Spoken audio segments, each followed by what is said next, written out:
জেলা পেরিয়ে পড়লো হাওড়া জেলা, হাওড়া জেলা পেরিয়ে হুগলি জেলা, হুগলি জেলা পেরিয়ে বর্ধমান জেলা, গঙ্গার ধার দিয়ে যাচ্ছে বর্ধমান কালনাতে এসে যখনই পৌঁছালেন সামনে একজন দাদুকে দেখতে পেয়েছে। ওই যে দাদু বসে আছে, ওই দাদুর বয়সী একজন। তা যখনই বসে আছেন দেখতে পেয়েছে দুঃখী, আর যখন দেখতে পেয়ে বলছে, ও দাদু দাদু, ও দাদু ভিক্ষা দেবে আমায়, আমায় ভিক্ষা দাও না ও দাদু। যেই না বলেছে ভিক্ষার কথা, তখন বাবা তো খুব শান্ত হয়ে বসে আছে, দাদু খুব শান্ত হয়ে বসে আছে। কিন্তু যখন ছোট্ট ছেলেটা বলেছে আমাকে ভিক্ষা দাও না, তখন ওই দাদু কি বলছে জানো, এই হ্যাঁ রে, তোদের জ্বালায় কি পথে বেরানো যাবে না, পথে ঘাটে বসা যাবে না, চলা যাবে না? হ্যাঁ রে, তোরা ওই ছোট্ট বয়সে এসে বলছে ভিক্ষা দাও ভিক্ষা দাও ভিক্ষা দাও। হ্যাঁ রে, আরে কাজ করে খেতে পারিস না? এতটুকু বয়সে ভিক্ষা দাও বলছিস, কাজ করে খেতে পারিস না নাকি? যত সব চলে এসেছে, মাথাটাকে খাচ্ছে একেবারে। যেই না বলা, দুঃখী বলছে, দাদু ও দাদু আমি ভিক্ষা চাই বটে, কিন্তু জড়জাগতিক জগতের 8 আনা 9 আনা 6 আনা এই টাকা পয়সা আমি ভিক্ষা চাই না গো দাদু। আমি কি ভিক্ষা চাই জানো? শুনে নাও দাদু, আমি কি ভিক্ষা চাই। আমি প্রেমেরও ভিখারি, আমি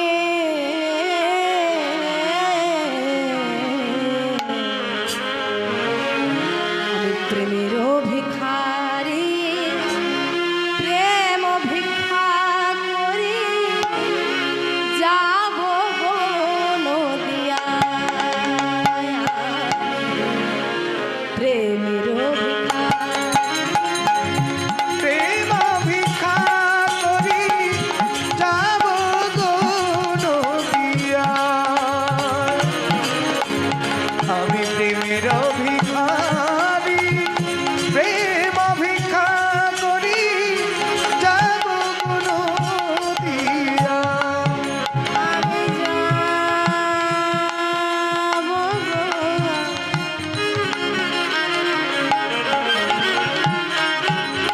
আমি যাব গো, যাব গো নদিয়া। প্রেমের ভিখারি, প্রেম ভিক্ষা করি যাব গো নদিয়া। নদিয়ায় প্রেমের ভিখারি, প্রেম ভিক্ষা করি যাব গো নদিয়া। একবার হরি হরি বলে দুটি বাহু তুলে, একবার হরি হরি বলে দুটি বাহু তুলি, হরি হরি বলে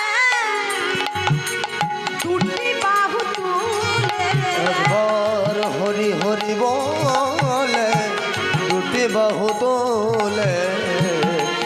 দাও প্রেম ভিক্ষা দাও আমার, প্রেমের ভিক্ষা, প্রেম ভিক্ষা করি যাব গো নদিয়া। হরি বল,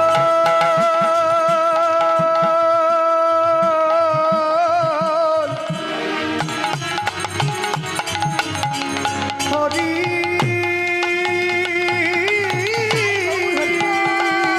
বল, হরি হরি হরি হরি বল। আমি প্রেমের ভিখারি, প্রেম ভিক্ষা করি যাব গো নদিয়ায়, যাব গো নদিয়ায়, আমি যাব গো নদিয়ায়। এই, এই ছোড়া, এই ছোড়া, এ এ এ তুই কি বললি রে? এ তুই কি বললি রে ছোড়া? বল বল, আরেকবার বল। প্রেম প্রেম ভিক্ষা চাইছিস? হ্যাঁ দাদু, এইখানে তো মহাপ্রভু এসেছিলেন, আর মহাপ্রভু প্রেম যে বিতরণ করেছিলেন সেই প্রেম সবাই পেয়েছে, শুধু সেই প্রেম লাভের জন্য ছুটে এসেছে।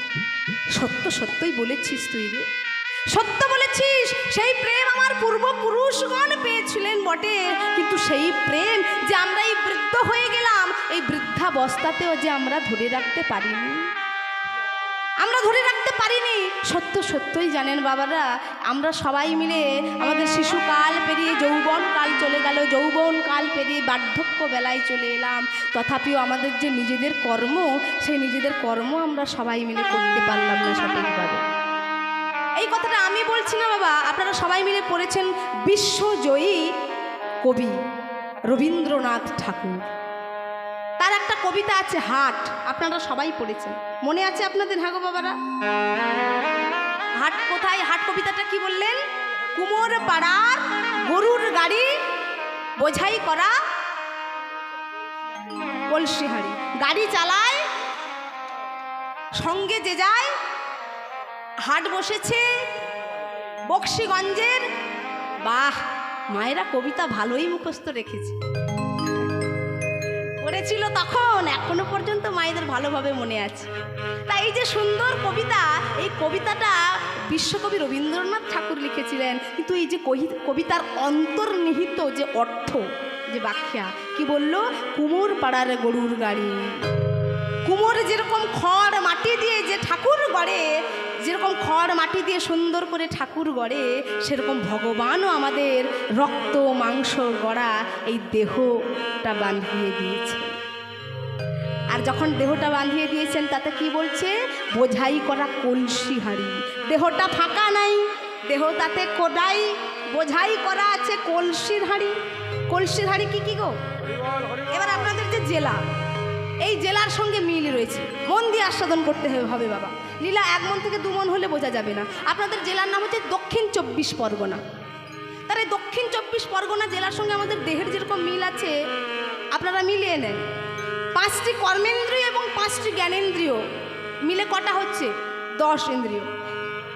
হ্যাঁ, 10 ইন্দ্রিয়।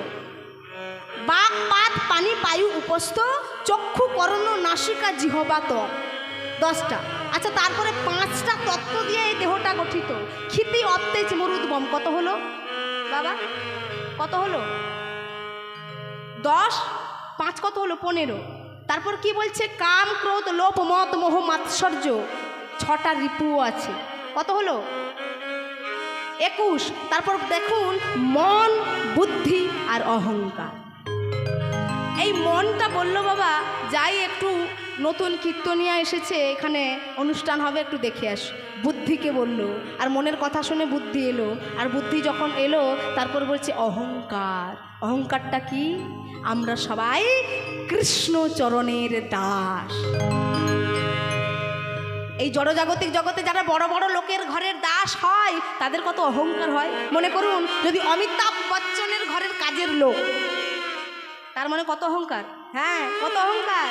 আমি যেমন তেমন ঘরে না, আমি অমিতাভ বচ্চনের ঘরের কাজের লোক, আমার একটা সম্মান আছে, হ্যাঁ, আমার একটা প্রেস্টিজ আছে। তা সে যখন ঘর দিয়ে বাইরে বেরাবে বাবা, তখন তাকে সবাই দেখবে, এই যাচ্ছে কাদের ঘরের কাজের লোক যাচ্ছে? অমিতাভ বচ্চনের ঘরের কাজের লোক যাচ্ছে। এই যে মনে মনে অহংকার। তা একটা সামান্য জড়জাগতিক জগতের একটা সামান্য নায়কের ঘরের কাজের লোক হয়ে যদি এমন আনন্দ অনুভব করা যায় বাবা, তাহলে না জানি বিশ্বব্রহ্মাণ্ডের মালিক বিশ্ব পিতা সেই ভগবান কৃষ্ণচন্দ্রের চরণের যদি দাস হতে পারি, তাহলে আমাদের মনে কত আনন্দ হতে হবে। তাই কুমোর পাড়ার গরুর গাড়ি বোঝাই করা কলসি হাঁড়ি, 24 তত্ত্বে এই দেহটা গঠিত, এর মধ্যে চাপানো আছে। তারপর কি বললেন? গাড়ি চালাই বংশী বদন, গাড়ি চালাই বংশী।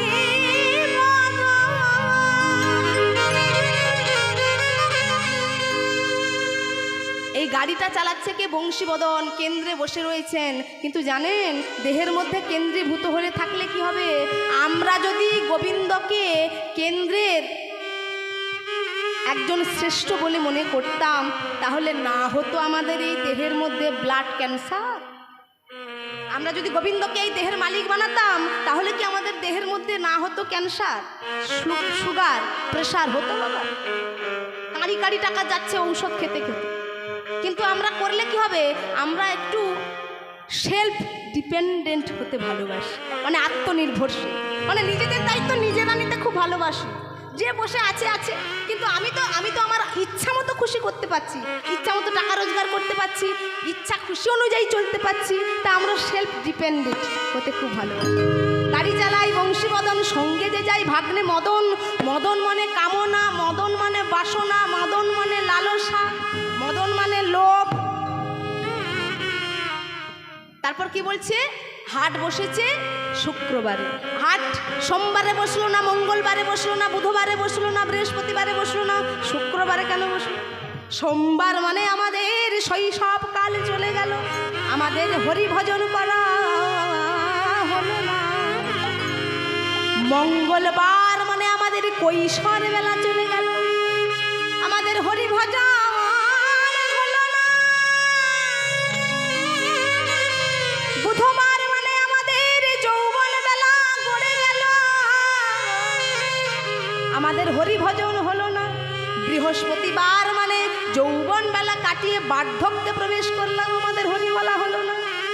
তারপর কি বলছে, শুক্রবার বার্ধক্য কাটিয়ে যখন আমরা শুক্রবারে প্রবেশ করলাম, আর অন্য কোনো দিনে বসলো না, শুক্রবারে বসলো। কেন? তখন সব জায়গার বাতি নিভে গেছে, সব জায়গার বাতি নিভে গেছে। দেহটা পঞ্চ ইন্দ্রিয়, 10 ইন্দ্রিয় ষড়রূপ তখন শিথিল হয়ে পড়েছে, তখন আর হরি বলা আমাদের হচ্ছে না। দেহটা যখনই পড়ে গেছে বাবা, তখন এইখানে আর হাটটা বসলো না, এ পারে আর বসলো না, হাট বসলো বক্সিগঞ্জের ও পারে। আর তখন আমরা কি করছি, ভব পারে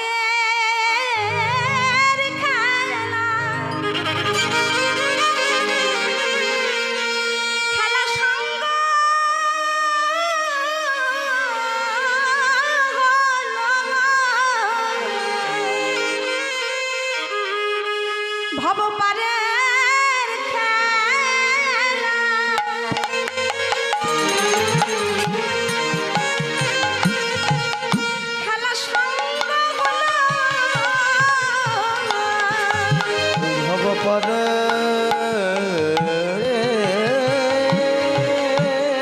খেলা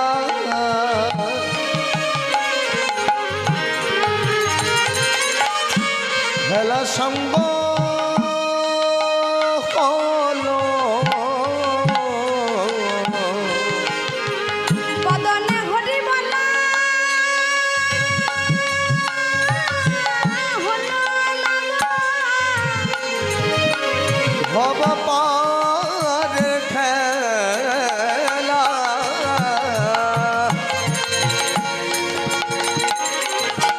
খেলা সঙ্গ হলো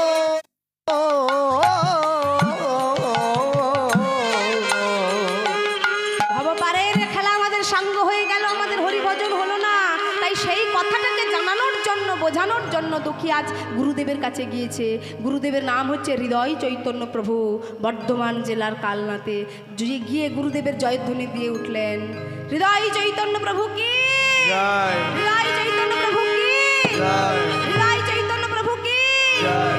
কে কে অমন করে আমায় জয় দিয়ে উঠলে? দুঃখী হাত জোড় করে বলছে, গুরুদেব আমার নাম হচ্ছে দুঃখী। কোথা থেকে এসেছো? সেই মেদিনীপুর থেকে এসেছি। মেদিনীপুর থেকে তুমি এসেছো? তুমি একা এসেছো না আর কে এসেছে তোমার সঙ্গে?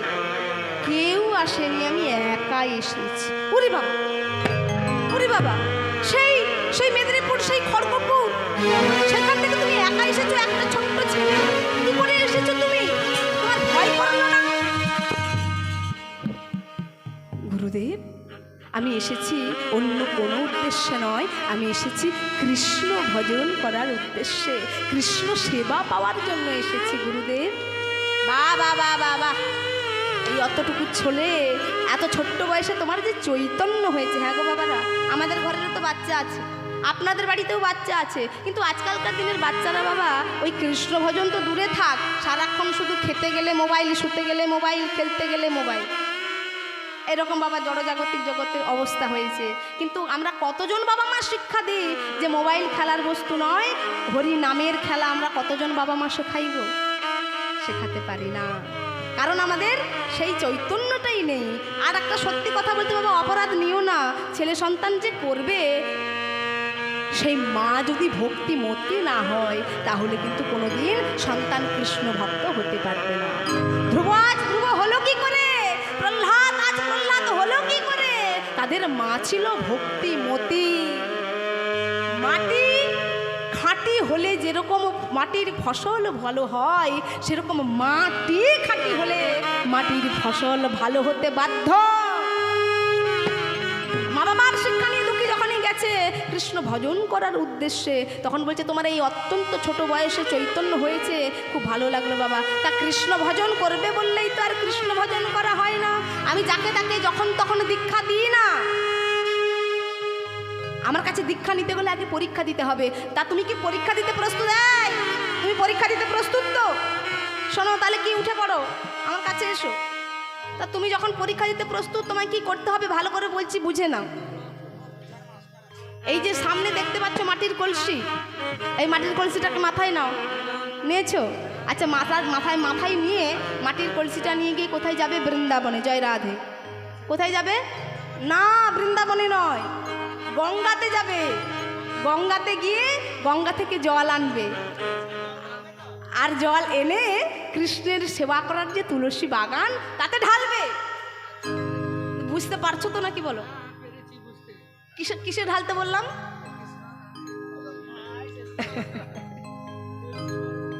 তুলসীর বাগানে ঢালবে আর ফুলের বাগানে ঢালবে। আর এমনভাবে কৃষ্ণ সেবা করে তুমি চালিয়ে যাও, আমি আশীর্বাদ করলাম।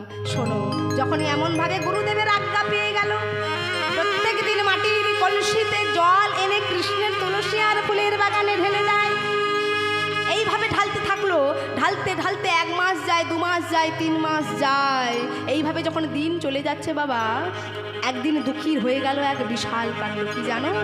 মাথাতে গঙ্গা থেকে জল আনছে, আর জল আনতে গিয়ে মাথার উপরে মাটির কলসির ঘষা লেগে ওই দুঃখীর মস্তকে হয়ে গেল ভয়াল ভয়ঙ্কর তীব্র এক দগদগে ঘা। এমন তীব্র ঘা যে সেই ঘায়ের জ্বালাও সহ্য করে সে প্রত্যেকদিন যাচ্ছে জল আনতে, আর জল নিয়ে এসে ঢেলে দেয়। জল আনতে আনতে আনতে আনতে আর পারছে না দুঃখী সহ্য করতে, আর সহ্য করতে পারছে না। এমন দগদগে ঘা হয়েছে না, পুঁজ রক্ত গলে গলে পড়ছে। কি করেছে জানো? দুঃখী তাড়াতাড়ি করে হাতের কাছে একটা ওড়নি ছিল, সেই ওড়নিটাকে বেঁধেছে।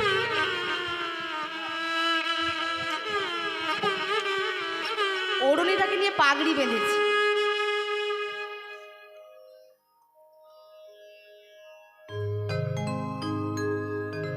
আর যখনই পাগড়ি বেঁধেছে না বাবা, কি হলো? যেই মুহূর্তে পাগড়ি বেঁধেছে, দেখতে পেয়ে গেছে ওই আশ্রমের যিনি আচার্য হৃদয় চৈতন্য প্রভু গুরুদেব। যখনই দেখতে পেয়ে, তুই কি করছিস? তুই কি করছিস? আমি তোকে কৃষ্ণ ভজন করার জন্য বলেছিলাম, আর সেদিন তুই বলেছিলি কৃষ্ণ ভজন করবি। আজকে তুই আমার কথা অমান্য করে মাথায় মাটির কলসিতে জল আনবি বলে আজ তুই মাথায় পাগড়ি বেঁধেছিস।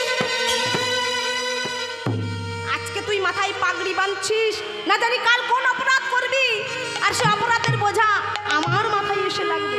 খুলে ফেল, এক্ষুনি পাগড়িটা খুলে ফেল। যখন এমন কথা বলছে, দুঃখী বলছে, গুরুদেব আপনি আমায় যেন পাগড়ি খুলতে বলবেন না, আপনি পাগড়িটা খুলতে বলবেন না গুরুদেব, আপনি আর যাই কিছু করুন না কেন, পাগড়ি খুলতে বলবেন না। কেন? কেন? এতটুকু ছেলে তোকে আমি আশ্রমে থাকতে দিলাম, আর তুই আমার মুখে মুখে কথা বলছিস। তুই যদি পাগড়ি না খুলিস তাহলে আমি যাচ্ছি তোর মাথায় পাগড়িটা খুলে দেব। তুমি বলো না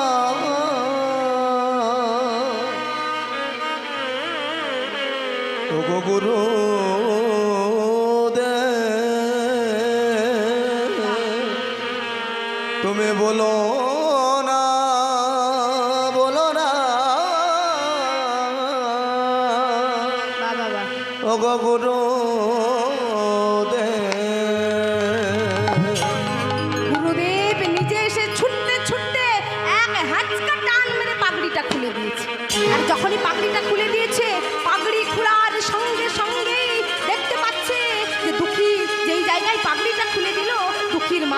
রয়েছে বিশাল ভয়ঙ্কর তীব্র দগদগে ঘা।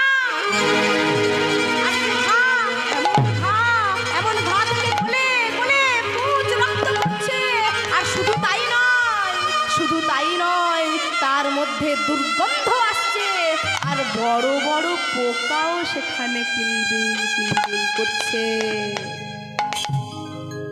দেখা মাত্রই গুরুদেব বললেন, দুঃখী, ওরে দুঃখী, তোর যে এমন অবস্থা হয়েছে তুই আগে আমায় কেন বলিসনি বল দুঃখী? বাবা মাকে ছেড়ে এসেছিস, আর সবাই জানে তুই কৃষ্ণ ভজন করছিস, আমায় গুরু বানিয়েছিস। লোকে কি বলবে যে এই লোকটা ওই ছোট্ট ছেলেটাকে খাটিয়ে খাটিয়ে মারছে, অসুস্থ করে তুলছে? আমায় যদি এতদিন আগে বলতিস তাহলে আমি তোর প্রাথমিক অবস্থাতেই চিকিৎসা করে ভালো করতাম। কেন বলিসনি? ওরে যখন আমাকে বলিসনি তাও গুরুদেব কেন বলছিস? বাবা মাকে ছেড়ে এসেছিস মানে আমি তো তোর বাবা মা, তাহলে গুরু কেন বলছিস? বলিসনি কেন রে? যেই না বলা অমনি গুরুদেবের চরণটি জড়িয়ে ধরেছে দুঃখী। গুরুদেবের চরণে জড়িয়ে ধরে বলে, ওগো গুরুদেব, ওগো গুরুদেব, আমি যদি আপনাকে আমার এই দেহের কথা বলতাম, অসুস্থতার কথা, আপনি কি করতেন? আমায় সুচিকিৎসক ডেকে এনে চিকিৎসা করতেন। আর যখন চিকিৎসক এসে আমার মাথাতে মলম দিত, আর মলম দিলে আমার ঘাটা ভালো হতো। কিন্তু যখন ঘাটা ভালো হতো, গুরুদেব কি বলতো যে যতক্ষণ পর্যন্ত তোর মাথাটা সুস্থ না হচ্ছে ততক্ষণ পর্যন্ত তোকে কাজ করতে হবে না, তুই শুয়ে থাক, এই আদেশটাই দিত। কিন্তু এই আদেশে যখন আমি পেতাম, আমি তো মনে মনে সুখী হতে পারতাম না। বহু কষ্ট করার পর আমি এইখানে এসেছি, সেই মেদিনীপুর থেকে এসেছি এইখানে কৃষ্ণ ভজন করার উদ্দেশ্যে। শুধু তাই নয়, আমি এসেছি দুর্লভ মানব জনমটাও লাভ করেছি। জানেন তো আপনারা এই দুর্লভ মানব জনমটা কত কষ্ট করার পর লাভ হয়েছে? ভাগবতে বললেন, স্থাবরা লক্ষ বিংশতি জলজানি নবলক্ষ কাকৃমিয়া রুদ্র সংখ্যক পক্ষিণং 10 লক্ষ কম 30 লক্ষানি পশুবানশ্চ 24 লক্ষানি মানবা। এর ব্যাখ্যা অনেক বাবা, যদি কোনোদিন আবার আপনাদের চরণতলে আসি বলে যাব, না হলে লীলাটা আপনারা আবার ভালো করে বুঝতে পারবেন না। আপনারা বলবেন আগা কোনটা গোড়া কোনটা কিছুই বুঝতে পারছি না। এত কষ্ট করার পর এসেছি সোনার ভারতে, সোনার বাংলায়, আপনার মতন গুরুদেবের কৃপা পেয়ে আমি যদি দেহের সুখের কথা চিন্তা করি তবে আমার নরজনম বিফল হবে। আমার নরজনম বিফল হবে। আমি যে কৃষ্ণ সেবায় বঞ্চিত, আমার নরজনম বিফল হবে। আমাকে জ্বলানিতে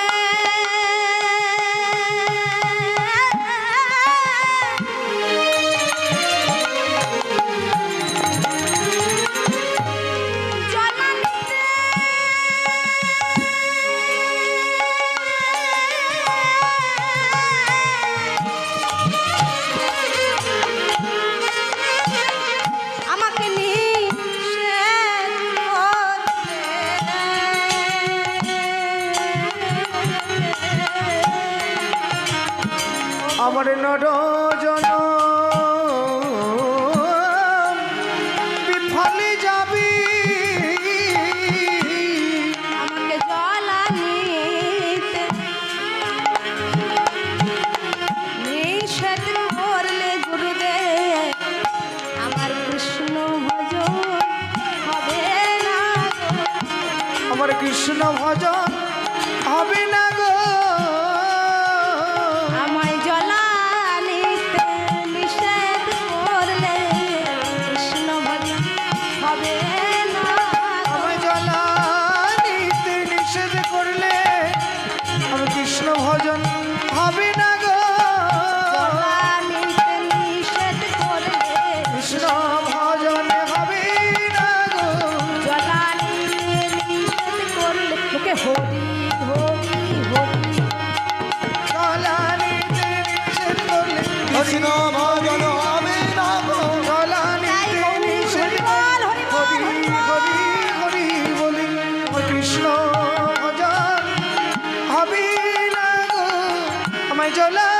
নিতে নিষেধ করলে কৃষ্ণ ভজন হবে না গো। দুঃখী, এ তুই কি বললি রে? এতটুকু ছোট্ট বয়সে তুই কি বললি রে দুঃখী? তোর কৃষ্ণ ভজন হবে না বলে তুই চিকিৎসা করালি না, এত কষ্ট সহ্য করছিস? ওরে, তোকে আমি কি দীক্ষা দেব?